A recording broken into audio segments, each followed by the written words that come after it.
നമസ്കാരം. വയനാട്ടിൽ പ്രകൃതി കലിതുള്ളി രൗദ്രഭാവം കാണിച്ചപ്പോൾ തന്നെ ഒരു കാര്യം ഉറപ്പായി, വയനാട്ടിൽ ദുരന്തം നമ്മൾ തന്നെയാണ് അതിന്റെ കാരണക്കാരെന്ന്. പ്രകൃതി തന്നെ നമുക്ക് ചില സിഗ്നലുകൾ തന്നെ തരുന്നുണ്ട്. അനധികൃത ഖനനവും കയ്യേറ്റവുമാണ് ദുരന്തത്തിന്റെ കാരണമെന്ന് കേന്ദ്ര വനപരിസ്ഥിതി വകുപ്പ് മന്ത്രി ഭൂപേന്ദ്ര യാദവ് തന്നെ വ്യക്തമാക്കിയതാണ്. ഭൂമി കയ്യേറാൻ രാഷ്ട്രീയ നേതാക്കൾ കൂട്ടുനിൽക്കുകയാണ് ഇപ്പോൾ. മേഖലയുടെ സംരക്ഷണത്തിന് സംസ്ഥാന പദ്ധതി തയ്യാറാക്കണം. കേന്ദ്ര സർക്കാർ ഇതിനുവേണ്ട പദ്ധതികൾ ഉൾപ്പെടെ ചെയ്യാൻ തയ്യാറാകണമെന്ന് അദ്ദേഹം തന്നെ വ്യക്തമാക്കുന്നുണ്ട്. ഇനിയും വയനാട് ഇതുപോലത്തെ ഒരു ദുരന്തം ഉണ്ടാകാൻ പാടില്ല എന്നതുകൊണ്ട് തന്നെയാണ് കേന്ദ്രം ശക്തമായ നടപടികളിലേക്ക് കടന്നുകൊണ്ടിരിക്കുന്നത്.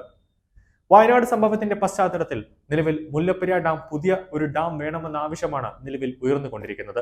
അതുകൊണ്ട് തന്നെ അതിനുവേണ്ട നടപടികൾ സ്വീകരിക്കാനുള്ള നിർദ്ദേശമാണ് അമിത്ഷാ നൽകി കഴിഞ്ഞത്.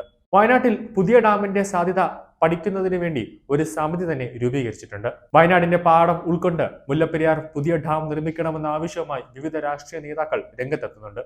ഇക്കാര്യത്തിൽ കേരള സർക്കാരുകൾ അടിയന്തരമായി സ്വീകരിക്കണമെന്നാണ് ഒരാവശ്യം. അതായത് കേരള സർക്കാർ ഒരു അടിയന്തരമായ ഒരു നടപടി സ്വീകരിക്കണമെന്ന് ആവശ്യപ്പെടുന്നുണ്ട്. മുല്ലപ്പെരിയാർ ഡാമിനെ കുറിച്ച് നിരന്തരം ആശങ്കകൾ പങ്കുവെക്കുന്ന കേരള കോൺഗ്രസ് മുതിർന്ന നേതാവ് PJ ജോസഫാണ് ഇക്കാര്യത്തിൽ ആദ്യമായ ഒരു പ്രതികരണം തന്നെ പ്രതിപക്ഷത്തു നിന്ന് നടത്തിയിരിക്കുന്നത്. തമിഴ്നാടിന് മുല്ലപ്പെരിയാർ പ്രശ്നം കുടിവെള്ളമാണെങ്കിൽ കേരളീയർക്ക് മുല്ലപ്പെരിയാർ ഉറങ്ങിക്കിടക്കുന്ന ഒരു ജലബോംബാണ്. അതുകൊണ്ട് തന്നെയാണ് കേരളം അത്രയേറെ ഭയപ്പെടുന്നത്. അതോടൊപ്പം തന്നെ ഇടുക്കി, കോട്ടയം, എറണാകുളം നിവാസികളുടെ മനസ്സിൽ ഒരു ഭയം തന്നെയാണ് മുല്ലപ്പെരിയാർ ഡാമിനെ സംബന്ധിച്ച് എന്നും. മുല്ലപ്പെരിയാർ അണക്കെട്ടിൽ ജലനിരപ്പ് ഉയരുമോ ആശങ്ക തുടരുന്നതിനിടെ നിർണായക നീക്കവുമായി സുപ്രീം കോടതി തന്നെ രംഗത്തെത്തിയിരിക്കുകയാണ്. മുല്ലപ്പെരിയാർ അണക്കെട്ടുമായി ബന്ധപ്പെട്ട് 1886 നിർണായക പാട്ടക്കരാറിന് ഇപ്പോഴും നിയമസാധ്യത ഉണ്ടോ എന്നടക്കമുള്ള വിഷയങ്ങൾ പരിഗണിക്കാമെന്ന് സുപ്രീം കോടതി തന്നെ വ്യക്തമാക്കുന്നു. 1886 തിരുവിതാംകൂർ സംസ്ഥാനവും ബ്രിട്ടീഷ് സർക്കാരും തമ്മിലാണ് മുല്ലപ്പെരിയാർ കരാർ ഉണ്ടാക്കിയത്. മുല്ലപ്പെരിയാർ അണക്കെട്ടിന്റെ വൃഷ്ടി പ്രദേശത്ത് പെരിയാർ കടുവ സങ്കേതത്തിന് സമീപത്ത് കേരള മെഗാ പാർക്കിംഗ് കോംപ്ലക്സ് നിർമ്മിക്കാനുള്ള ഒരുക്കങ്ങൾ ആരംഭിച്ചിട്ടുണ്ട്. ഇതിനെതിരെ തമിഴ്നാട് സുപ്രീം കോടതിയെ സമീപിക്കുകയും ഹർജി സമർപ്പിക്കുകയും ചെയ്തിട്ടുണ്ട്.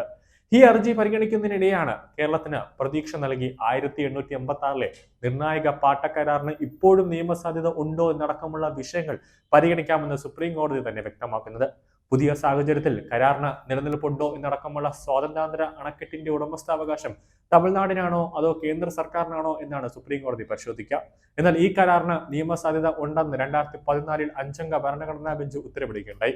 അതുകൊണ്ട് തന്നെ പുതിയ ഡാം വേണമെന്ന ആവശ്യം കർശനമായി നടപ്പാക്കിയേ മതിയാകൂ എന്നാണ് സോഷ്യൽ മീഡിയയിൽ തന്നെ വലിയ രീതിയിൽ ഒരു പ്രചാരണം തന്നെ നടക്കുന്നത്.